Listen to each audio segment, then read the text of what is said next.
لا، مدرب الزمالك مش جبان. يعني في فرق بين الجبن وفي فرق بين الفشل. مدرب الزمالك عنده فشل فظيع.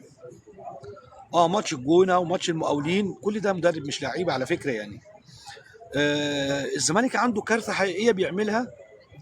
الاهلي يعني ما اشتغلش عليها كتير. هو الاهلي اشتغل بس على خوان بزيرة ان هو يمسكه، ونجح في كده تماما. واحنا قلنا لو شيكوبانزا بيلعب كان هيفرق كتير جدا وهيفتح الناحيه الثانيه في الاهلي. بس القصه في ايه بقى؟ الزمالك عنده كارثه كبيره، كارثه التحضير من ورا. انت مش عندك ياسين بونو لما يجي يجيب جون في الاول علشان بينام، وما كانش يعرف يجيب جون في الاخر بخطه المدرب ده. بصي، انت استبعاد شيكوبانزا ده قلب الدنيا بحالها. استبعاد شيكوبانزا نازل بتستهتر بخصم قوي زي الاهلي وما عندكش الا ديفندر واحد 6، رقم 6 واحد. لو اصيب